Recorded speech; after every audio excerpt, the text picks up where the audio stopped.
Welcome to Living Life Juicy. I'm John Lasseter, your host and guide, as we go about exploring ways that we can be present and kind as we do great things. I spent some time with Jill Culton as she was recovering from promoting Abominable, the amazing movie she wrote and directed for Dreamworks.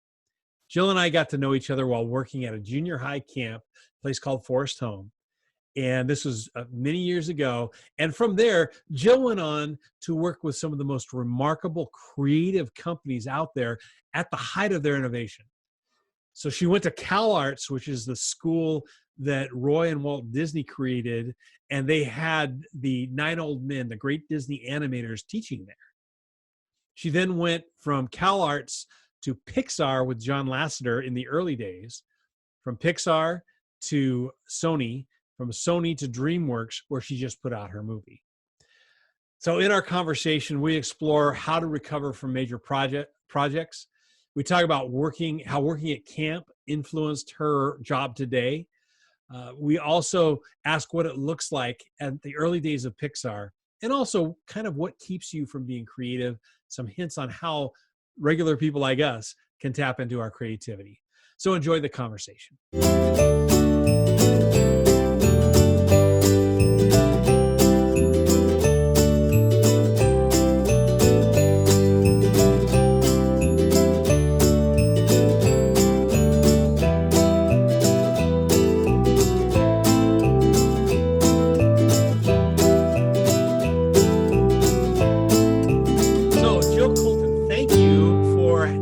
Conversation with me. It's so good to see you.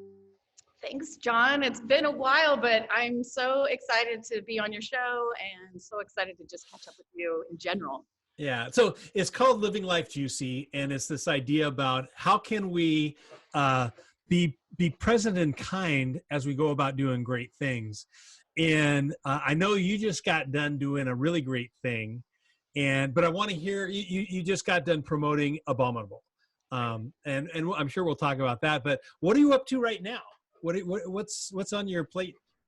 Well, it's so crazy because every time you come off from a creative endeavor like a film, we had a very short production schedule on Abominable. It was a year and a half, and normally you have about 3 to 4 years to do an animated film. And so there are circumstances around that, but we had to really just work quite hard, 12 to 14-hour days and almost all my weekends. And then right after that, your whole body just wants to relax and crash. And then you have press and promotion we went on for 5 to 6 months of press around the world. We were a co-production with China, so I was back and forth to China. And then you start the award circuit. And so it just is kind of never ending. So at the end of all of that, I finally kind of told everyone, like, I need a break, but yet this is the perfect time where everyone wants to talk to you about your next film. So that's always such an interesting kind of struggle for creative people because, of course you're excited about getting offers for your next thing. So you want to be very present, but it's also this nurture where you have to take care of yourself or you're not going to be your best creative self for your next endeavor. And, along with that, just a sidebar is that I feel like if you don't take any time off in between, sometimes you take your old movie and you start to it kind of bleeds into your next project. And I think it's really important to make that clear break so that every project you do, whether it's a movie or a poster or a little animated short or a book that you're doing, that you make that break so that each one has their own identity. So what do you do to recover and what do you do to transition? That's a good question. I'm in the process of it right now. I walk a lot and hike a lot.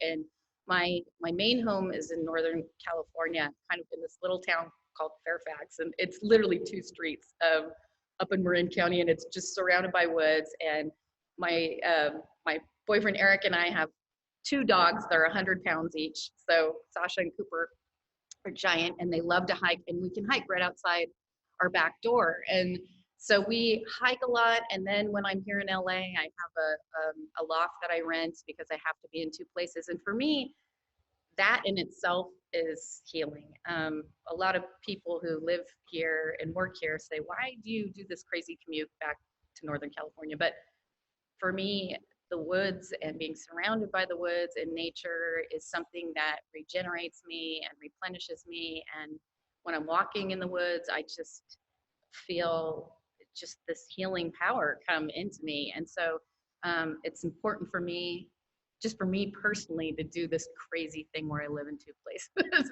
but I walk that, and I feel like that almost clears your mind. And being in nature again just kind of regenerates new ideas for me. Yeah. So a mutual friend of ours reminded me of that this year. I put out word about asking about when these people who I've worked with experienced me at my best and all. And Beth Slavkov reminded me that I needed to stay in touch with both music, but also the outdoors. And doing what I do, it's so easy to get caught up on doing video stuff and working in the buildings and the offices with organizations. And she just reminded me it was so refreshing, number one, just to be reminded of that. And then getting out right now, my place is Point Magoo Rock. Right. You know that down here. Yeah, and so I go down there at the state beach and I pull my truck out there and I can just kind of sit there and see who visits going across the shore. Almost every time there's a sea lion or dolphins or something like that out there. And that just, even though they're just momentary, just, snatches of a day, so refreshing to do that. It is. And, it's interesting. Water is also, ocean and water is another big healing force in my life. I always have to be in it somehow. My nickname at home is Water Baby because I have to be in it. And the older I get, the more I realize when we're younger, we pour all this time into our art, whether it's music, writing, drawing was my expertise when I was younger. And I would just carve out so much time in my day. I'd have passes to the zoo where I'd go spend the whole afternoon drawing, and that was priority because getting better at this craft was priority. And it seems like the older we get and the more career choices we make that are professional, we put our time less and less in those artistic endeavors, and yet that's our craft.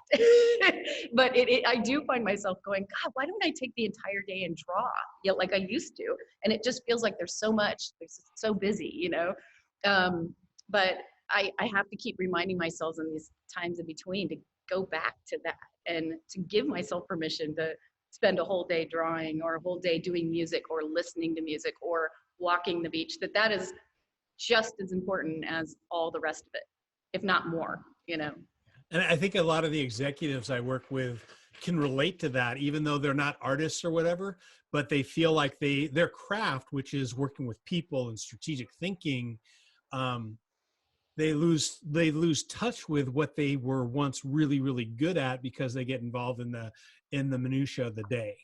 Exactly. And they're getting paid to think really big, but they get sucked into the details. It's so true. So tell me this, do you have a way like that you can intentionally put a period on one project so that you can start the new sentence of the next one? Do you have any intentionality around that? Yeah, I mean, I oftentimes do small, this sounds weird, small rituals to put a close to the old. And that helps. And sometimes it's a matter of taking, like in this case, I have a lot of toys and images that were on my wall, covering my wall in my office as inspiration for me, whether they be plush toys or backpacks and swag from the movie or little drawings that people did for me, making of books, cups, mugs, things that we accumulated out of parties and things over the years. And they're wonderful memories, and I want to preserve those memories, but you also have to find a place to put those memories, a certain place, whether it's a place in your office that you keep a couple of those out or a box that you put them in for now. And it's important to almost have closure to that part. And then, like I said, when you're walking, when you're spending quiet time, which is always uncomfortable coming off from a project. You're almost hyperventilating, and just to try to breathe is totally hard. But when you do that intentional silence, which is always uncomfortable, you just start to let yourself kind of dream again and let your mind be open to the silliest things that pop into it. And I also go, like, the other day I took my walk up to the Norton Simon Museum, and I have a membership there, and it's thank goodness it's on like a couple mile walk for me. But a lot of times I'll go into the Norton Simon and I'll pick one thing, like a Degas statue, you know, one of his sculptures that's rough and not perfectly finished, and I'll spend an hour just looking at that and ask myself, why am I attracted to this? And just, you know, those kinds of things are really important, to cleanse the palate and then to let yourself be fascinated and enthralled and reinvigorated by something new. Yeah. So your practice of taking everything down, it reminds me of an old story about somebody from the West going to somebody in the East and saying, "I want to learn from you." So the Eastern philosopher puts down a cup of tea, empty cup, and he starts filling it and filling it and filling it until it's overflowing. And the guy from the West says, "Oh, stop! It's overflowing. You can't put any more in there." And the other guy says, you know, he has his teacup, and he says, "Yes. And until you empty your cup, there's nothing I can put in." Right. And that's what it reminds me of, is that your cup was so full with this last project, and in order to create more space for something new, and it kind of creates this dilemma of, do you take everything off the wall and stare at a blank wall, which is so tough for a lot of people to do, Right. or do you leave something or put maybe just random things up there?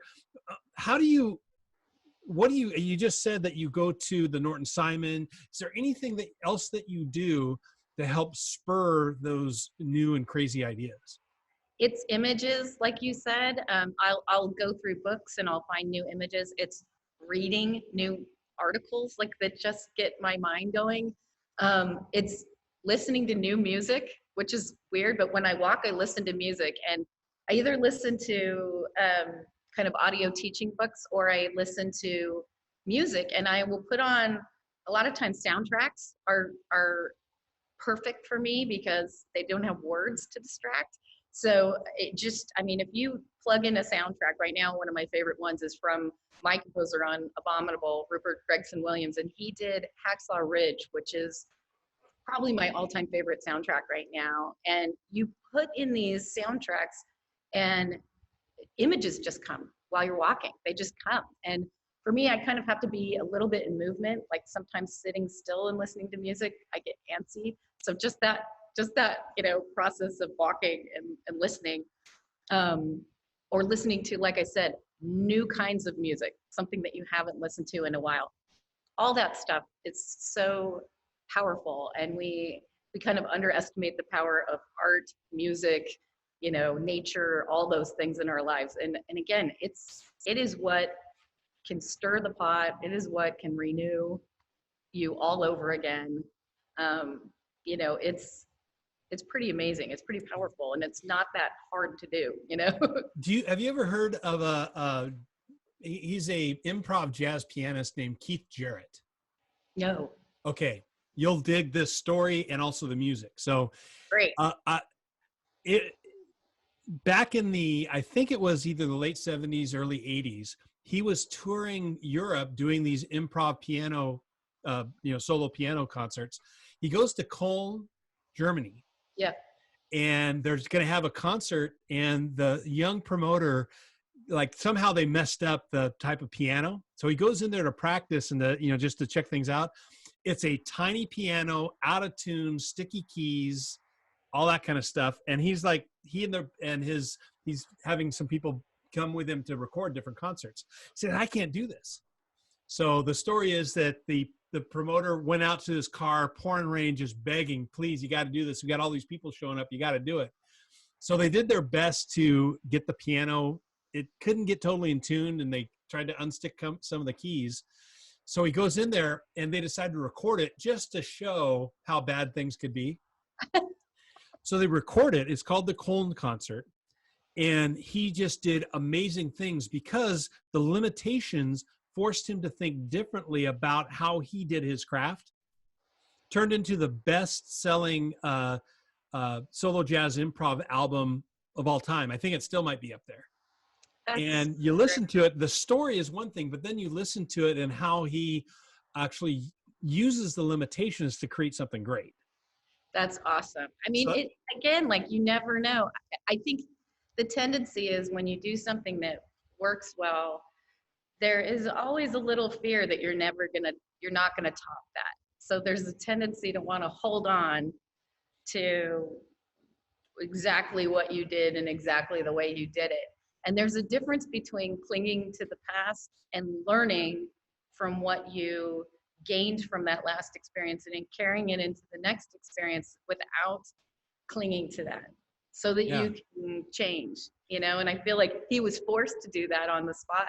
And sometimes, unless we're forced to, we have to force ourselves, Yeah, and that's what I do when I come in and facilitate groups is I basically help them get uncomfortable and move into new places. Yeah. And it's such a great, I mean, I learned that I can't facilitate my own groups, because if I'm the leader that's trying to do it, I'm clinging to something as well as all my people. So when I bring an outside facilitator in, all of a sudden this person doesn't have the baggage that I have and can ask the hard questions to lead the group further on. And instead of replicating, you're actually growing. That's so great. I also sometimes feel like, and this is something that I've seen repeated somewhat in my life in between projects, sometimes during projects actually, but I used to look at when chaos struck, whether it's within a studio, in the middle of your project, or at the end of your project, and whether it be chaos in your personal life, chaos in your extended family, chaos in that you have to suddenly move, or your job goes away, which has happened to me before, right in the middle of a movie. When chaos happens, we have a tendency to just kind of freak out and start going, why is this happening? But what I've learned to embrace is just that sometimes chaos is a tap on the shoulder that things need to change. Things are changing, and you have to trust that they're changing for the better. And oftentimes, if things are too smooth, life will throw chaos at you in order to make you change and grow. And I'll give you one example. At the end of all this, when we got to award seasons finally with Abominable, I had traveled for 6 months, gotten very little sleep, and then we started the award circuit. And the award circuit is basically you campaign for the awards. So if you're up for, say, a Critics' Choice Awards or a PGA Awards or the Academy Awards or whatever, you go on a little bit of a circuit where you go to New York and you do these things where you're part of the contenders speaking circuit, where you're talking about the film and trying to get a buzz about the film so that people will vote. So you do this whole thing. This is all after a big thing of press. And then the awards actually happen. And we were lucky enough to be up for 5 awards. We won 1. But what people don't realize is that those red carpet events are like every other day for 2 weeks. So you have to get dolled up. You have to be there at noon. They last till midnight. You have to wear new clothes every time. And it's kind of brutal, and there's, runway and the whole deal. And so I started to get sick quite a few months before that awards even started, bronchitis and on antibiotics and trying to keep up, but my body was starting to just give way, right? It was like, you have to rest. And finally, I went to the Critics' Choice Awards and I had 4 more award shows to go to, and my body completely gave out. And I'm talking lost half my hair within a month, got ridiculously sick, could not get out of bed. And life threw me this crazy curveball and said, stop already. And the award shows and all this, it doesn't matter. You need to rest. And finally, with like the legs kicked out of me, I had to step away, which is terrifying because you think, oh gosh, am I going to miss an opportunity that comes up? But the fact is, it doesn't matter. And you have to trust that if if if I hadn't, now I realize, now a month into this recovery, and my hair's growing back, and I'm feeling much better. If I had not stepped back, I would have just kept blasting forward. And I needed this break to cleanse, to reinvigorate my creativity, to think really carefully about what I want to do next, and to just refresh who I am as a person and gain that strength that can just get beaten out of you along the road. And so I, when it first happened, I was like, why? And now I'm so grateful. And that sounds weird, but I've had to come to that other side where I'm like, thank goodness I had this almost excuse to take a huge break. And well, and it's so sad that we have to, that has to be an excuse. Right. So I don't teach time management anymore. It's, it doesn't matter how well you manage your time and how wonderful your calendar looks. If you're not managing your energy and your focus, it's like rearranging the deck chairs on the Titanic. It may look good, but you're still going down. Yes. And so I encourage people to think about those three things, energy, focus, and pace, like a graphic equalizer. And right. You need to know that you can only have that high pace for so long. Right. And a high pace takes high energy, and it also means you can't focus well. And, if you need to focus and, really, manage your time and your pace well, it's going to take a lot of energy. So all those things are interrelated. It's just so frustrating for so many people, including myself, that you've got to get blindsided by something for that, for you to go to that recovery mode. Right. So I know. Go ahead. We have to all get better, I think, at, I think our particular society does not necessarily support nor honor those people who want to step away and take care of themselves. And yet these are the very people that, the workforce is calling to be at peak level for, ridiculous amounts of time, right? But so it has to be up to us to step away. And I'm culprit of not being able to do that so well. Yeah. So while you were talking about, the interviews and the red carpets and having to get dolled up all the time, I'm thinking about the Jill that I met back at the ranch at Forest Home, working at camps.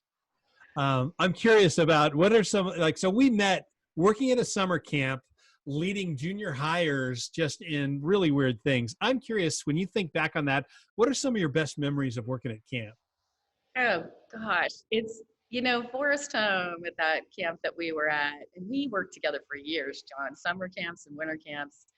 And it does become part of your, it is cemented in my life as some of my favorite times ever. And I think as young adults, you're, away from the world, up in this beautiful canyon that is surrounded by nature. And, in your 20s, you're left to take care of groups of hundreds of junior hires, and I think, why are they crazy? They let us do this. But it was just so fun. I think it was the beginning of having to learn what leadership is personally, and yet at the same time, finding that great balance that I try to remember now, where everything is chaos in camps. That. It's like you try to wrangle everyone, everyone's going everywhere else. Like you try to have a sleep out on the meadow and bears come. It's just yep. Every day you get thrown a wild card and you have to figure it out. And in your 20s, you just do that automatically.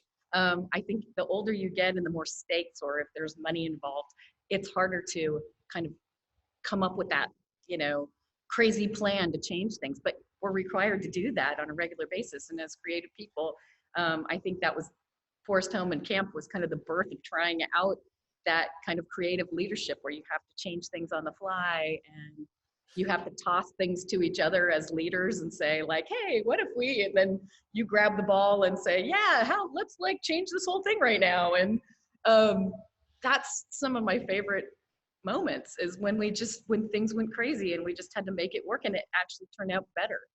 I think about, because there is a definite structure and plan and everything is all kind of set, and then you step into it and every week was something different, where the plan was still there, but something interesting would happen and we'd have to adjust, and you think about that final last competition that went all morning long, walking all over the grounds, and that kind of fun. Or I still the storytelling aspect. Remember telling the Chronicles of Narnia? Yes. Um, You know, you know how we used to, and I'll just tell the viewers, like, what was so great is at the beginning, we each had a chunk of the story to tell. And we would, around the campfire with 200 kids and counselors there, we would each tell our part of the story and then leave the audience hanging, so that the next night, another one of us would step up and continue the story. And it would last for the whole 5 days of camp. And as the camp went on, because we did 11 camps one summer, as the camps went on, we would start bending the story ever so slightly to leave each other hanging with something that the next person just didn't expect. Like, I remember, I think it was Greg that left one of us hanging with one of the kids, like, falls through this hole and hears giant footsteps coming and looks up, and there's the Aunt Jemima syrup bottle, like, reaching down to grab the man, and you'd just be like, what? That's not yeah, okay. I remember that because that happened to me, and it was Melinda who did it. And I just, right that night, I was just angry. I was just, how could you do, Aunt Jemima? C.S. Lewis is spinning in his grave right now. But then it was one of those things that was, I look back on it, and even it just took me a little bit to recover. And then it was just the wonderful challenge of how do you bring it back? Right. But since that, I wove that into all the, like, I led camps. I was like the director of camps and all that kind of stuff. I made storytelling two things I made required for my staff. They needed to learn how to tell a good story, and they needed to have to learn how to cook over a campfire. And those two things, in fact, staff continue to come back. Mostly they love talking about the storytelling, and then they like tell me how smoky and dirty they got cooking around a campfire. But one of my favorite memories, and you taught like what we call like a skills class. You did cartooning, and I think you were in your first couple of years at Cal Arts. Right. And I remember when we were getting ready to do it. It was on our orientation week, and you drew a caricature of me playing guitar. That traveled with me for probably 10 or 12 years afterwards. Well, I put it up in the different places I was at, and to me, it brought me back to my camp days, because it had the guitar, it had this baseball cap that I always wore, and it had these duct tape flip flops that I used to always wear. So, that's one of my favorite memories there. I was going to say, the one thing that has been pretty great is that in animation in general, especially my regular work day, I probably have between 8 and 12 to 14 meetings a day.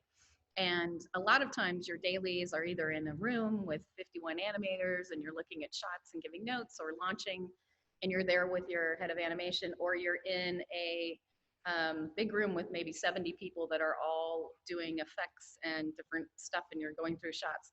And there is something incredibly, this sounds weird, incredibly similar to those camp days for me, where there's this camaraderie where you're all kind of there for the same purpose and goal.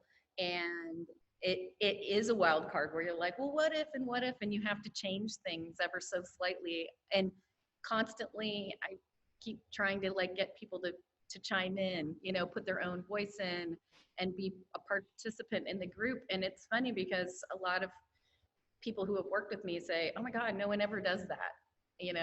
We work with a lot of directors, they never do that. And I feel like that's a benefit that I got from camp days, which is, these films, the more I do them, or stories I should say in general, the more I used to feel like I have to come up with a story. Like, it's the challenge, I have to come up with a story. Nowadays, I actually 1,000% believe that the stories are out there wanting to be told, and you get tapped on the shoulder and you get picked as the shepherd for these particular stories. And the biggest thing you have to learn to do is listen. And the bits and pieces of those stories can come through anyone. And you're the filter to know if that piece of the story fits or does not fit through the filter. So where I used to feel like, no, I can't listen to anyone because I have to come up with a story. Now I realize the story is out there. And sometimes it's those voices, the unexpected voices that come in that add a piece of the puzzle that you're like, that's it. And you don't have to worry. You don't have to be controlling about it because you're the filter. You get to pick what goes in and what goes out of that filter. And basically you're listening to the story and you say, that's right. That rings true to me. Or no, that doesn't quite fit. That sounds very hippie. No, okay. Couple of things to defend your hippiness. Yeah. I mean, but it literally, it feels like that now. Like that's how it feels. And I feel like the more I lean into that, the less controlling I am and the less human error goes into this process, because I feel like it's a bigger process than that. It's a spiritual process. A couple of things just to affirm what you're talking about. You know the band OK Go? Yeah. Okay, so they're the ones who do the music videos where they were on like treadmills and then these things where they were playing with the speed and all that kind of stuff. I think it was a TED Talk where they were asked the question, how do they produce, how do they generate such great stuff? And they said, we don't generate it, we discover it. And they talked about their process. I call it sandboxing. And basically what they did with all those things is say, let's take some weird things and put them in the room together and see what we come up with. Let's play with what's out there and see what generates. And that, what they're doing is they're not starting with a blank slate. They're starting with some really interesting combination of things and play. Right. And what you talked about, where you are the filter, you are the one, that the story's out there, the good work is out there. You just have to create a space where it can be found. Right. And that's what we try and teach, like leaders who depend on their own resources, skill, ability, and insight are limited by themselves.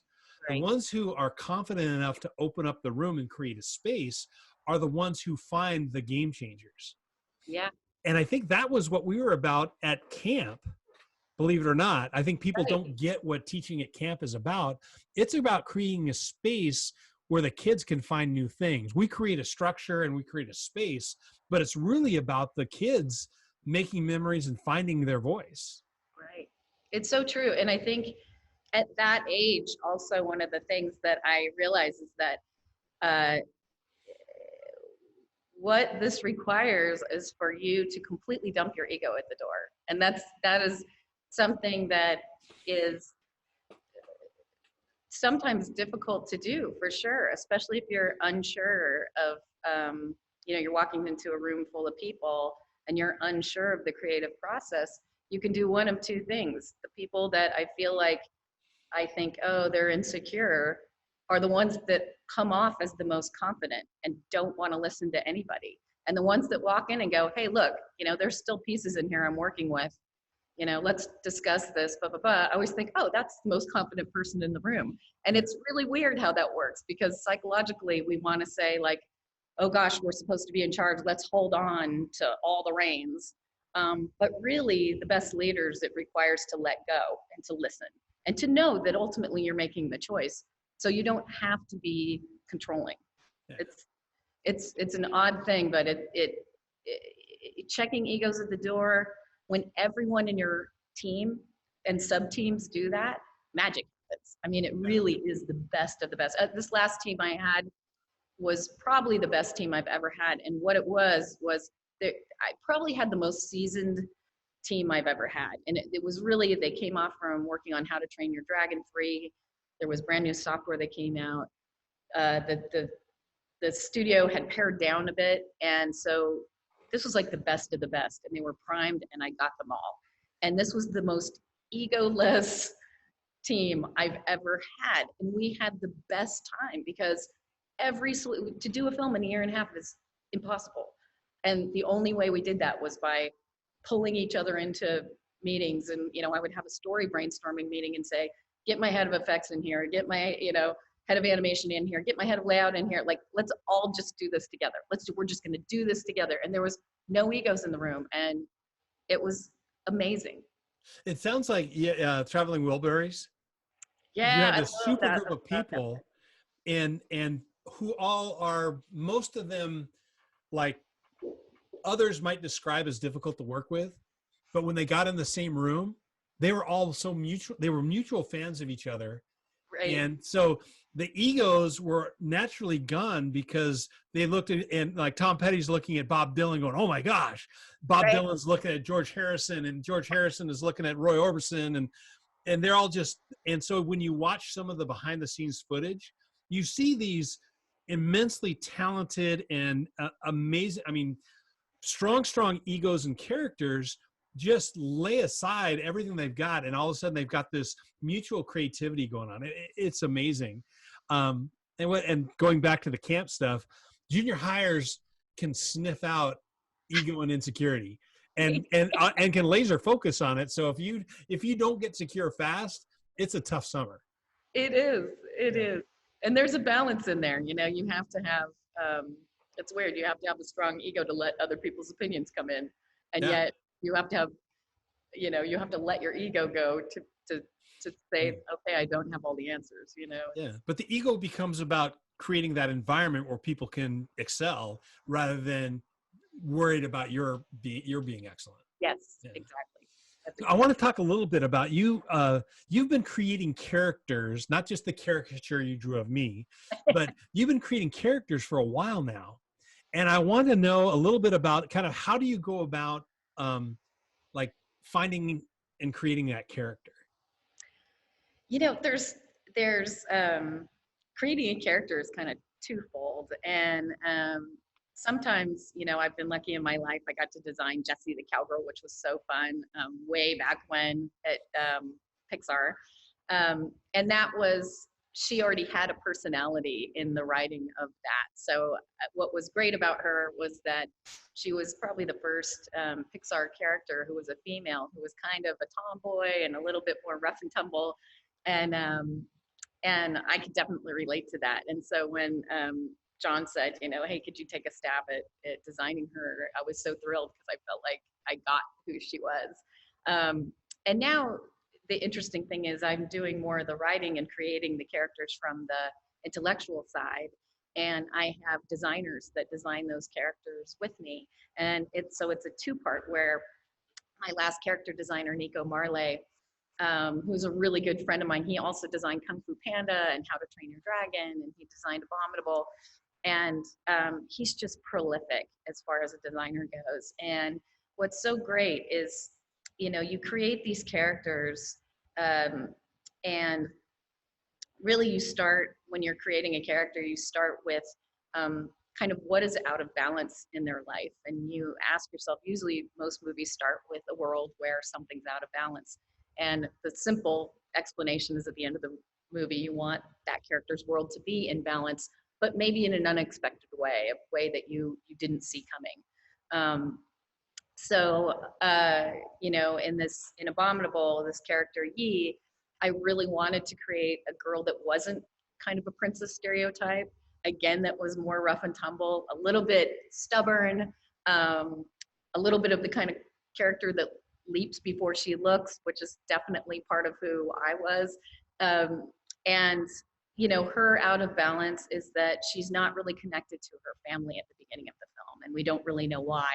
And throughout the film, we realize that her dad has passed away, and she's kind of kept herself in suspended animation, not really moving forward with her life or connecting to her friends and her family because of that. And again, you always, as artists, end up pulling from your own life. And I think literally, this is so weird, but subconsciously, I was pulling from a time in my life when I was 18, which was around the age of Guy. He's 8 or 16 in this movie, where my parents got a divorce. And my dad was a big influence in my life. He taught me to travel. He taught me the love of music. He was always after me to learn things. And when he moved out, I think I really interpreted that like a death in my life. And so subconsciously, I wrote this movie not realizing that that was what I was putting into this movie. And Yee's dad taught her the love of travel. She has a map, a journey she wants to go on, all this stuff, music that she loved, or violin. This was literally from my own life.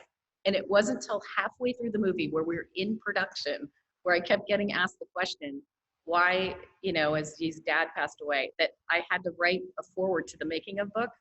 And in that process, I realized that's what I had done, is I put my own life into this. And I think as artists, you have to be careful and be aware of this, is that regardless if you mean to or not, you're gonna, art is therapy. You are working things out of your life, whether you're writing songs, whether you're writing a book, whether you're writing a movie, your own life is going to be out there on the screen somewhere for the world to see, because you can't help it. And thank goodness that these things are working themselves out through our art. I think it's such a blessing, you know.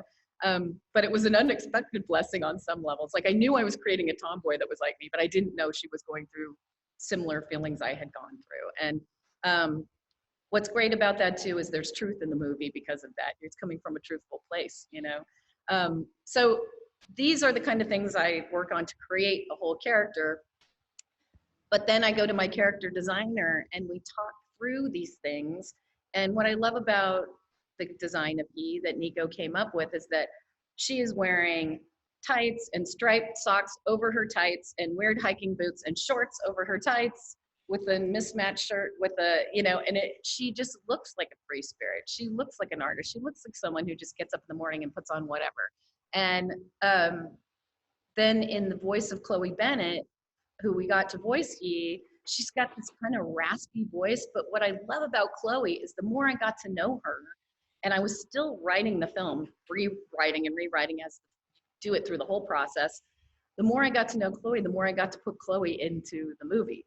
So she is a tomboy, and she, you know, even though she's this beautiful TV personality, as a person, she grew up in Shanghai with her grandma, and she was not, you know, she was a little rough and tumble girl who grew up with brothers that beat her up, and, you know, and she just was this character. And so all these factors, the voice work, the character designer, the arc of the movie, the problem you set up or the imbalance of the character in the beginning and how you want to rebalance them shapes who these characters are. And then, strangely enough, not to go on about this, that's your main character. Your supporting characters around them all serve one purpose, and that's to help your character change or bring out parts of them that need to change. So even the construct of the supporting characters are all built around what the main character is going through. Yeah. So just about that story, when I went and saw the movie, and I'm sitting there, visually stunning. I mean, the imagery is just amazing, and then the music matched it, you know, and the story was really good, but with that, the surrounding images and music, just it was stunning. I still, like, as soon as the scene comes on when the field turns into a wave, I said, "There's Jill. There's Surfer Jill that, you know, that was up in the mountains but would get to the water whenever she could." And it was funny is just at about the same time, my son stumbled across. I've got a 6-year-old, and he stumbled across a movie called Surf's Up. Yes. And I'm looking at the credits and it says special thanks to Jill Culton. I'm going, well, of course. Great. I was talking to the producer of that just yesterday. He's a good friend of mine. All the people who worked on that film are great friends. And that was such a fun, that was at Sony when I was on open season. They were doing Surf's Up. And I talked to them extensively about just kind of the zen of surfing and you know, so it was great. It was super fun for me because I got to, you know, chat with those guys and help that film some. But yeah, just this movie in particular, one of my goals that I set out to do was to create something that was musically, visually, story-wise, and character-wise all holding like its own space. And the story, because of that, the story is fairly simple. But the characters themselves are quite complex. All of the characters are quite complex, and the music takes front stage, front and center, and then the visuals start in a very realistic world. But they get more and more whimsical as the movie goes on, as well as the color palette. And that was another really big goal that was incredibly tough to work on with our incredible team. Max Boaz was my production designer. He just did a phenomenal job on this, as well as Mark Edwards, who was our visual effects supervisor, who, when you come to scenes like that wave, or creating koi fish out of clouds, there's no out of the box software to do that. And it takes a year of trial and error to do those scenes. So we got those scenes, all the scenes that had a magic component, in the pipeline a year ahead of time, with a year and a half to do the film, like literally jam them in so that we could have time to fail before we saw the successes. And literally some of those scenes were done like by the skin of our teeth, like in the last month, where we're like, woohoo, like we see just, we all saw the bad version over and over and over again, all knowing what it was going to lead to, and then got it just in time, and well, isn't the best stuff always like that? I mean, the most innovative, creative, out there things are always by the skin of your teeth, because you're the one that's pushing out. I mean, you're going. One advice I got one time: when you get new software, read the user's guide, and then throw it out and make it do what you want it to. Right. That's so true. It's so true. I'm curious if Jesse and Yi got together, what would they get along? What would that be like? Kind of how would those two characters match up? And I realize with Jesse, you just got to do the visual, but it did embody a lot of who you were, and Yi is the same way. How would they interact? I think they'd be kind of best buds. I mean, honestly, it is so funny because what I kind of love about going outside the box with these female characters is just, for me, it's not outside the box. It's like an outpouring of kind of who I am as a person.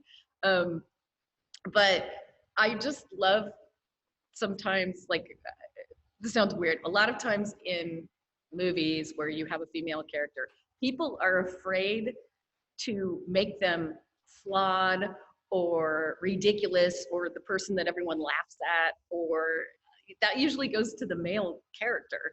And people treat female characters very preciously. And I set out not to do that, to make them flawed, to make you be able to laugh at them, to make them the butt of the joke, and I think that you love them more because of that, and I don't know why that is, but I think, again, and sometimes when the princess movie trope came along, it was like, treat them beautiful, treat them precious. And a sidebar about me is, when that same girl that you knew back at camp, who wore sweatpants and flip-flops or Ugg boots and t-shirts every day, that's still who I am. And so when it comes to things like the awards show, where you have to get all dressed up, I freak out. That's like my total, like, a lot of women love that. You get to go shopping for gowns and you get to get all, I just have a total meltdown. That's like that I can talk in front of 5,000 people at some like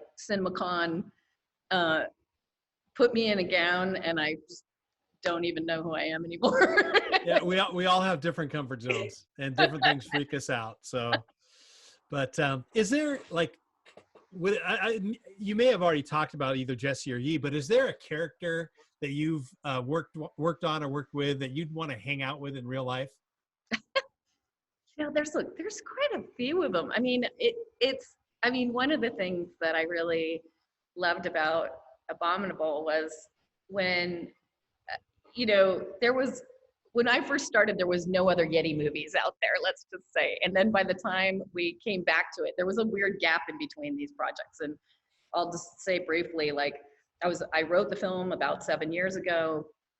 It went into production. All this stuff happened to the studio. The studio changed heads like 3 times. In the process, they didn't want to make the movie. They took me off the movie, put a different director on the movie. I was off doing something else. And then the studio changed hands again, and the new head that came in said, I'm not sure about this movie. And someone at the studio said, did you ever see Jill's version of this movie? And he said, well, that's the movie I want to make. And then called me and said, can you come back and finish it in a year and a half? And I was like, oh my God, you know, so, and I really love this movie. So I came back, and at that point there had been a couple of Yeti films that were already out there. So I thought, gosh, when do you get to create a character that is mythological and doesn't have that much in the lore about it? Like I typed in Yeti, Google, even when I first started writing it, and there's not that much about it. We know they live on Mount Everest. We know we've seen footprints. People think they've seen footprints. There's not a lot to it. It's not like Leprechauns where there's rainbows and pots of gold, and there's nothing to them. So I wanted to create some new character that wasn't just walking on two legs expectedly, but that had more mannerisms. You know, of course, I stole a lot of that from my dogs, my giant 100-pound dogs that I've had over the years. And I didn't want him to talk. I wanted a main character who didn't speak. And I thought that would be not only a fun challenge for the animators, but a fun challenge for me.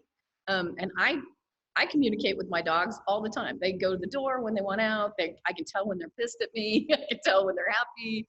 You know, you can just read them, you know, and you don't need to have a human conversation with them. And then I wanted this character to have something special, something more that we could find out about him along the way. And that power to control nature got to utilize something important in my life, nature. And I thought, how can I make the audience feel like I feel when I'm hiking in Yosemite and you're up way off in the Sierra and you have that crazy mountain high that you get where you just breathe in the air and you feel so small and everything just gets giant around you, and you just feel the wonder of being alive. And I thought, how could I bring that feeling to an audience? And so Everest's ability to take nature and heighten it was an attempt to do that, you know. And the connection to music is so powerful in my life. It's such a big influence. And thankfully, Rupert Gregson-Williams and I got along so well. He was just so into this movie, and I can't thank him enough. He is just genius. And, you know, came in with these violinists that were like the best of the best. And like even that one scene on the rooftop where she plays for the first time, he had one of his best violinists, one of the best in the world, who lives in London. His name is Tom, play. And I came back to him and I said, you know, it's not dirty enough. You know, I want to hear the strings a little more. She's young. And so it needs to have a little more flaw. And like, by the time she gets to the Buddha and plays, then it can be this, but like, can we dirty it up a little so you can hear the grit, you know? And he was like, totally get it. And like, then Tom's sister, who's also just this insanely great, you know, violinist, did that kind of dirtier version. And it's so beautiful, you know? So it sounds like you and Yeti would go out and get a drink. We'd totally. Yeah, Everest. I mean, who would you invite from your other projects? Would you invite anybody to happy hour with you and Everest? Probably Boog in open season would get along pretty good with Everest. I think they would be like a good pairing. But also, it's funny, like the Eddie Izzard character, Burnish, I'd love to hang out with that guy. Like he's like, you know, the guy who has tons of money but was obsessed with finding a Yeti his whole life, you know. And he's the villain in our, for those who haven't seen the movie, he's the villain who gets redeemed at the end, and that's what I love about him. But I think part of that influence is just hanging out with Eddie Izzard and knowing him as a person. He's so fascinating. He's one of those few people you meet in your life where you know him as a comedian and an actor, but after you get to know him, you start to go, like, you're in awe in his presence, because he's a guy who in his 50s decided he wanted to run a marathon, and then decided he would run 27 marathons in 27 days and did it, and skipped one day and then ran a double marathon the next day. Like, who does that? He's insane. That's nuts. As far as like his mindset and his like determination, mind over matter, is just insane. Well, and his character in the movie is that he's this rich guy who's 1,000% in on everything he does until he realizes he's wrong, and then he's 1,000% in the other way. Totally. And I love that. I love that about his character. And he was really fun to animate. Christoph Sarun, he was our lead animator on that. He was just phenomenal and did just a great job. So it was very fun.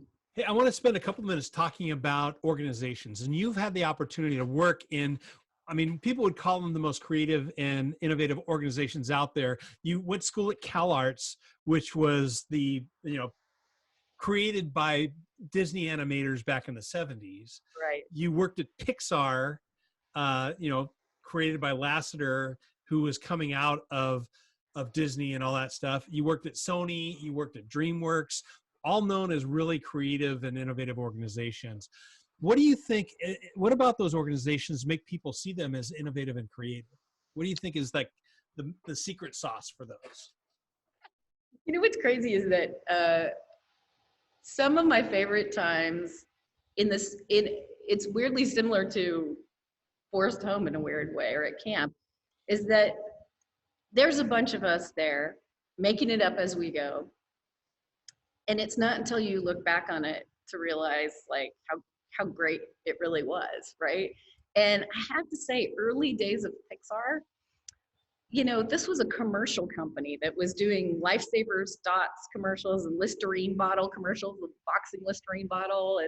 And but they were innovative in computer animation, and they happened to, and again, like the hub of films is in LA, and they were way up north, and there was really nothing up north. There was ILM, PDI hadn't even begun then, which was, well, PDI actually was there. It was a commercial company as well down in Redwood City, but there was really nothing up in San Francisco.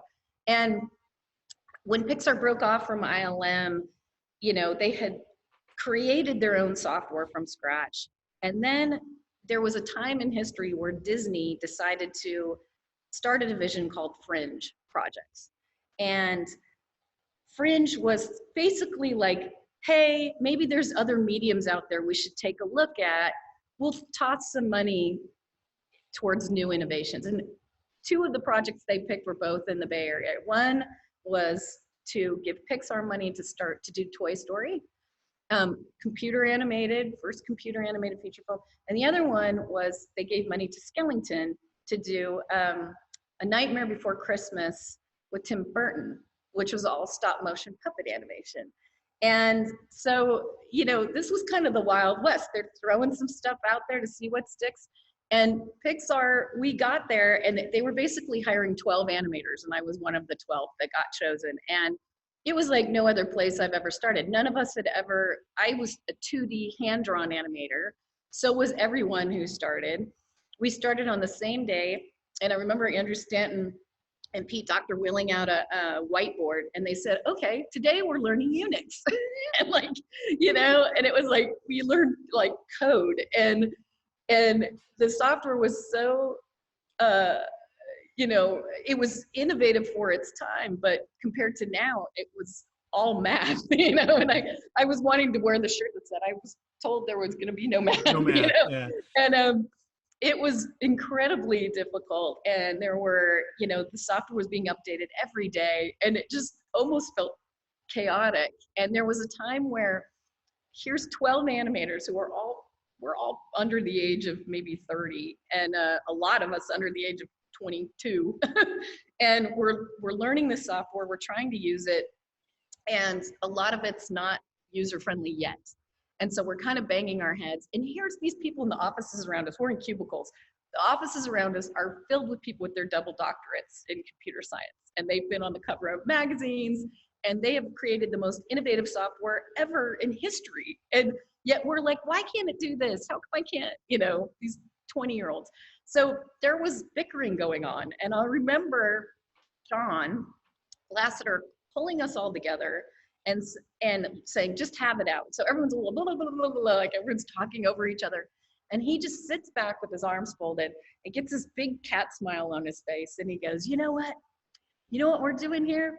We're making history here. And he was like, this had to happen. This has to happen for us to, further medium. Yeah, because the double doctorates don't know what's needed. They know what they can create. And then the animators know what's needed, but don't know what's impossible. Right. And that is just so ripe for progress and innovation. Oh, it was great. And the fact that he loved it, that this was chaos. Again, chaos means that things are about to change. Again, I'll repeat that.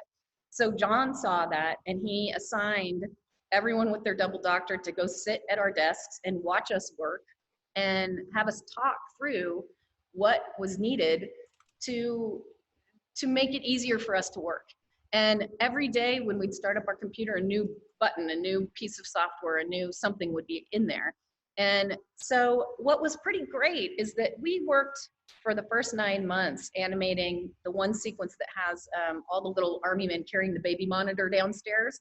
And, you know, difficult scene to get done. It's about three and a half minutes long, took almost 9 months. And we all got to go to SIGGRAPH, which is a big CG conference down in LA. And the company was so small, John flew all of us down. And I'm sitting with the other animators, and we're watching all these crazy visual effects, which is mostly what SIGGRAPH was. And then up comes our sequence, and they played it, and we're all kind of nervous. We're all looking at each other. And after the scene played, there was dead silence. And I remember someone turning to me going, "We're fired, aren't we?" and then after this long pause, there was this 10-minute standing ovation. And I remember just thinking, oh my God, like what have I been a part of? What is all this? Yeah. The whole process of Toy Story felt like that to me. I'm sure that John and Ed and these people that, you know, were masterminding this giant risk that they were taking saw more. I'm sure they couldn't see what it would become today, but they had hopes for more. And I give them credit for such, you know, amazing innovation and having that foresight. For us, we were just like, oh my God, we're just trying to fuddle our way through this, and look what this company became. And I think sometimes the best creativity comes from that. You know, sometimes someone told this to me once. When you're walking over a board, if you have a little 2x4 and you set it up on 2 little blocks that are this high, and you're walking across it, no problem. You just walk right across it. But you set that board up 100 feet, and suddenly you can't. You're suddenly wobbly because all you can see is how far you have to fall. Yeah. And I think that the trap with creativity is that when these companies get very big and they've had success after success, it becomes that board that's up 100 feet, and all you can see is how far you have to fall. But at that point, we were just on little blocks, you know. So you know David Wilcox, musician? Yes. It isn't any harder. It's just that you've got farther to fall. It's a wonderful song. It's exactly expresses what you're talking about there. Yeah. Hey, if you were going to talk, so we have these rose-colored glasses of what it's like to work in these, like, you know, creative and innovative, and people just dream of working at these places. What caution would you give somebody before they would step into working at one of those places? What are some of the challenges? That's a really good question. And I feel like the one thing that over the years, when I've really gotten to talk to people who are really serious about becoming directors, producers, or even heads of departments in these studios, is that they're marathons for one thing. Like if you're going to get into an animation studio, whether it be Disney, Pixar, even Netflix now, and there's so many platforms for it. Like, by the way, the industry is exploding in a way that is so exciting right now. There's so much creative potential. But most of these projects last between a year and 4 years. And oftentimes, once they start, there is no stopping. And so that is a long marathon. You know, a 3 or 4 year marathon is a long time. And oftentimes there's overtime and there's weekends. And I think that is the one thing that people don't realize when they get into it. But the flip side of that is that I hear other friends of mine in their jobs or their career paths, and they're like, I'm kind of bored. And I think in my head, I have never been bored one moment of my day. And I feel like I started as an animator. I've been a designer. I've been a character designer. I've been a storyboard artist. All these things I didn't know I was going to end up doing. But there's always something more to learn, and you can always get better. And if it was easy to make films, every film that you'd go see in the theater would be great. And there's a reason they're not. It's incredibly hard. And so because of that, there's this like unattainable goal. So it just keeps you going and keeps you stimulated, and you get to be creative for a living. And so there's that balance. It is kind of a dream come true, but it is a lot of time. And I think that time management thing to take care of yourself, or if you have, especially if you have kids, I made the choice not to have kids. And part of it was because of the time constraints that I was, after I've been a director now for almost 20 years. And when you step into a role like that, you're in editorial till midnight, and I've seen friends of mine, my editor tuck her kids into bed on the phone, for years. And she finally said, okay, my son's in high school. I need to go and step out of this for a while. And now she's back in it. He's in his 20s and it's fine. But like, it literally is, it's a balance, and I can only imagine same thing if your music career takes off and you're traveling the world on tours or something like that. There's a balance you have to find somehow. Yeah, I was just talking with an executive in the insurance world.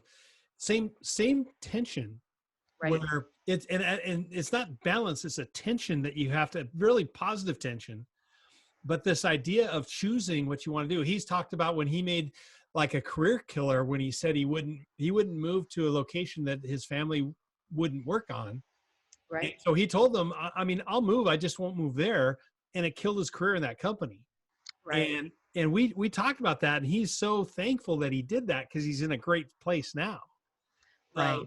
But that same sort of tension that we all have about choosing our lives and the quality of our lives, it's real definitely in your industry, but I think it transfers over people who are striving to be excellent in whatever they do. Yeah, I agree. And nowadays, it doesn't matter what career you're in, the higher you get up the ladder and the more responsibility you have, the more time you're more time challenged, the more time is required of you, and that's why the earlier you can figure out that you've got to bundle energy and focus into that whole equation of pace and time, the earlier you get that, the better off you're going to be in your career. It's so true. And it's funny because I talk to people, it's funny because I was going to bring up, which was one of the highlights of this last movie, was I got to use a Coldplay song, Fix You, in this movie. And when I write, a lot of times I listen to music when I'm writing, and the words and lyrics that Chris Martin wrote to Fix You fit this sequence so well. This is a sequence where he is saying goodbye to her dad, and the lyrics are, tears stream down your face when you lose something you can't replace, and I will try to fix you. And it's the one time that Everest is almost speaking, I will try to fix you. And while he's pushing the violin, telling her to play and say her goodbyes, and the tears are streaming down the Buddha's face when the Marine comes, and it's all of nature is weeping for her. And it was so integral to this sequence that when we got to licensing the music, my producer came to me and she said, look, I need to prepare you. Like, I'm going to go to Coldplay's manager, but we probably won't get that song. And I was like, what? I couldn't imagine. And it had been in our temp reels for a year, and I was like, it never occurred to me that we wouldn't get the song. And so, she went, and we luckily did get the song. And then I got a phone call, and my assistant said, Jill, the manager from Coldplay, Phil Harvey's calling on the phone. And I was like, oh my God, what is this about? And he was like, we never give that song out, but we love what you did to it. And because of that, I've been able to meet with them and have a pretty good relationship with them. But what's so great is, like, they're no different than anybody else. I was telling them about my crash at the end, and they're like, oh yeah, the end of tour crash, we all go through it. And, talking to them even about where their inspiration comes from. And I was explaining that kind of idea that ideas are out there and it goes through the filter and they're like, we have that same idea. You know, we call it the frame. Like it is the creative process. And it does have its ebbs and flows. And so I think you probably can't, when you're doing a project to project, whether it's with insurance or whether it's with a, you know, giant banking company or whatever, if you have things that are packaged in a project, you probably are going to go through a time where you're working really hard and then you crash. I think it just is. Oh, it's true. I mean, I have that crash after big initiatives that go out there. And then when you land the plane, you crash. Right. And I think it's also natural because our adrenaline kicks in, and it gets us through this time, which is great. Our body has its natural way of, like, you know, staying up on energy, and then it finally crashes at the end. So knowing that's coming, you know, I think you can say, okay, this is going to happen. How can I minimize this? Or how can I give myself time on the end to recover? How can I, you know, like, I think that's part of it, is that it's not, I think these things, it's false hope to say, well, next time I'm not gonna. I'm better than that. Yeah, or I'll learn and then I won't crash afterwards. And I think maybe the way to think about it is, this is going to happen. How do you prepare for it? How do you, you know, give yourself time to recover? How do you minimize the crash? Yeah, how do you align expectations with yourself and with the people around you? You know, you're actually doing people a disservice if you don't plan on it, because they're going to have expectations of you. But if you know that you're going to be wiped out for 2 weeks and take those 2 weeks versus having it ambush you and be out for 6 months. Yes, you know? I agree with you. And I think that even is managing expectations of your family as well, which is knowing that you're not going to be present for a certain amount of time, spending time with them before, and then not just planning like a crazy, you know, Disneyland getaway the second you finish the project, because you're not going to be present for your kids and your family, you know? So you spend a lot of time managing your bloodhounds' expectations? I do. Actually, it's funny because Eric, he is a professional choreographer, and so he goes through the ebbs and flows too when he's preparing for a show or a routine that he's going to perform. And so they go through these same things where they're rehearsing all the time, you know, and then after the show, there's a crash. So he fully understands it, which I'm so grateful for. But at the same time, it still is hard, you know, like I'm, you know, down here right now and still in that process of recovering and regrouping and getting together the projects that I want to do, finishing up a script I'm working on. And some of that process is better served when I'm alone in a little cave, you know what I mean? And sometimes when I'm at home, it's harder because I want to be with the family. I want to go hiking every day. I want to be cooking. I want to go, you know, shopping, right, and do all those home things that I never get to do. And so I have to almost force myself to spend some time away and then to make the most use of my time when I barricade, you know, and go into the den. And so we all have our version of that, you know, whether it's across the lawn in your shed, you know, but, you know, your 6-year-old probably only has a certain amount of times that they're allowed in your studio, yeah. Right. This is, we kind of try and keep this as a sacred space for work. 6-year-olds don't always understand that. Right. So every once in a while I'll get a knock on the door. But I want to transition to tap into your wisdom and experience, and just get your insight, just a couple of words or phrases that might help others, whether they're in the creative endeavors or they're in a situation where they want to leverage their creativity. First one is, how can we foster creativity in ourselves? What advice would you give to somebody who's looking to foster that creativity? I mean, this sounds like a simple thing to say, but that whole phrase of no idea is a bad idea is actually really important for people who are trying to foster their own creativity. We are our own worst enemy. And I can't tell you how many sketchbooks I have where there's a drawing and then it's scribbled out. And Eric used to say, why do you scribble those drawings out, you know, like you don't want anyone to see them. And I said, no, I don't want to see them. Like, and it's my own frustration with not being good enough. And the fact is, there are ideas and stories I put together almost 30 years ago at Cal Arts that are good ideas for films today. And if I had tossed them in the trash or totally forgotten about them, they just weren't, you know, I wasn't maybe fully seasoned enough to realize them. But it doesn't matter how old we are. It doesn't matter. I'll tell you, I had a mentor for a time. She was a writer. Her name was Jean Love, and she used to love watching me draw. And she would say, when are you going to do a children's book? When are you? She'd always want me to do something with these. And I said, I'm not ready. I'm not ready. I'm not ready. And she said to me once, she said, what is the most perfect phase of a rose? And I said, what? And she goes, a rose. Is it the bud when there's so much potential waiting? Is it mid-bloom when it's, you know, it's not a bud anymore, it's fully kind of starting to realize? Or is it when it's full bloom at its most beautiful, days before all the petals fall off?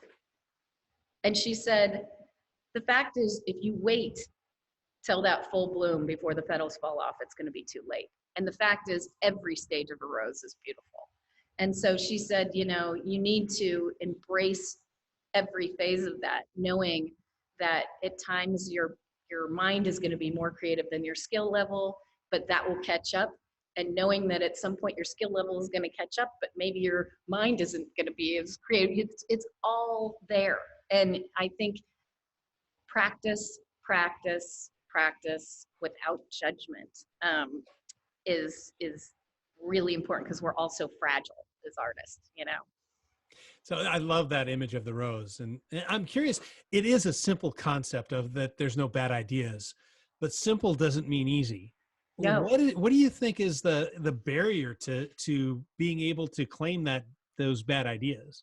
I think there is like, this is weird. Throughout the years, I've known artists who everything they do is just fabulous in their eyes. And I don't mean to go there either, because there is you will never grow if you can't, to a certain extent, assess where you are and where you need to grow or challenge yourself.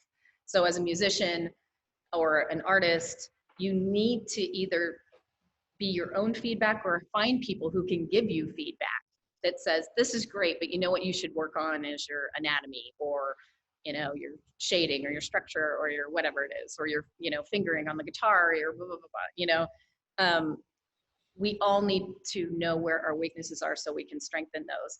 But not to throw the baby out with bathwater, right? You need to be able to, I'm talking more about those people that maybe were like me, where I had a very fragile ego. I thought everything I did was terrible. Right. And there was many of like me around, and a lot of people that I see go into the studio system, especially those newbies coming into the studio system, they're all excited because they get accepted. And then the day they start, they're like, what did I do? Oh my God, everyone around me is so good. Yeah. But they need to just know they'll get there. You know, they just have to keep working at it. And so maybe the phrase should be, it's not that there's no bad ideas, right, but to know the value of bad ideas. Right. Properly value all your ideas so that when it's great, you can say it's great. And when it's bad, you can say, I know what the value is in that bad idea. Right. It's to know that all ideas have their worth, Yeah. and how to expand on those ideas, Okay. and not to give them like a horrible judgment. And I think that that's just it, is that we're so hard on ourselves. And and I think, especially, this is funny, but I talk to Eric about this all the time, because he also teaches dance on a regular basis. And I see people come into his dance classes and they try one class and then they just want to just give up. And they're like, they use those phrases. And every person who has never done art, especially the older we get, and then you jump into it for the first time, you do those things where you're like, well, I'm just not an artist. I was just not born with the gift you were to draw. I'm just not a musician. I don't have the ear for it. I can't dance. I was born with 2 left feet. I've heard all of those excuses. And the fact is, we can all do all of those things. We all have the ability to be a musician, a dancer, an artist. It just takes practice, and it takes some tenacity and endurance. And the fact is, if you give up that quickly, you'll never get there. Well, and it sounds like, I mean, with courage, I mean, with all that stuff, tenacity and practice and all, it takes courage to start. Yeah. Oh, yeah. And especially if you're older. I think people think, oh gosh, I'll never catch up to these kids that have been doing it. That's not true. In fact, true story, at Cal Arts, I had gone to UC Santa Barbara for 2 years. So by the time I got to Cal Arts, most people at Cal Arts were either 18 or 19, and I was 22. And so I was looking back at these, or I was 21, I want to say. I was looking back, and I was 2 or 3 years older than these other kids, and I was way less seasoned as an artist. And I went through that fear of like, oh my gosh, it's too late for me. But I thought, I'm here, I want to do this. I don't care, I'm just going to get better for me. And so I would sleep in my car sometimes. Would go to the zoo in the morning and then come back for classes, and I would sketch and sketch and sketch. And it's so funny because people in my class say, oh, you were one of the best artists in our class. And I was like, no, I was not. I was the worst one. And I kept sketchbooks from that era just so I could remind myself how horrible I was. And the other cool thing is, like, I feel like life never let me see how bad I totally was, or else I would have maybe given up. like now I look back and I'm like, oh my gosh, I was in public drawing that. now that you're here, does it ever get any easier? No. And you know what is even harder is that with more responsibility, like right now, my biggest tool set that I still use with artists is drawing. Like every day at work, you know, whether we're talking to a storyboard artist or my layout artist, we're drawing, you know, as a communication tool. And the less time I have to draw, the worse you get at it. It's like a muscle, and you work it out, right? It's just like any art form. If you put your guitar away for 6 months and you pull it out, you're like, ow, God, you know, like, ouch. Yeah, calluses are gone. Yes. And so if anything, it's almost harder now because I feel like I need to work out that muscle more, and I don't have as much time to do it. So the balancing act, I get embarrassed more. Like, I'm like, oh God, like, Any advice for people who are facing that anxiety? Any advice on how they can find that courage to start? You know, I would say there should be, I'm going to use an example. Clint Eastwood has become one of my biggest heroes in recent years. And it's because at age 80, he kind of said, you know what, I always wanted to be a director, and I was always afraid to do it. And now that I'm 80 and I see my life getting shorter, I think, what have I been waiting for? And he not only dove in to be a director, but like one year that he did Gran Torino and Flags of Our Fathers, he directed that movie, starred in the movie, wrote the music for the movie. Both movies won an award. He did 3 movies that year. 2 of them won awards. I mean, he is a force. He is an example of don't wait till the rose is full bloom and all the petals are about to fall off. And he says, I don't know what was stopping me. Fear was stopping me. So I would say, in that whole spirit of don't have any regrets, the only, who are you going to embarrass? Yourself? Who cares? You know, like, wouldn't you rather go through a little bit of embarrassment and not live your life going, oh, I always wanted to take a sculpting class. I always wish I got to play the guitar. The only way to do that is to start. And are you going to go through a learning period that's uncomfortable? Yeah, you are. But you'll get on the other side of that. And the fact is, living with the I always wanted to is harder than going through that short period where you're going to have some aches and pains, right?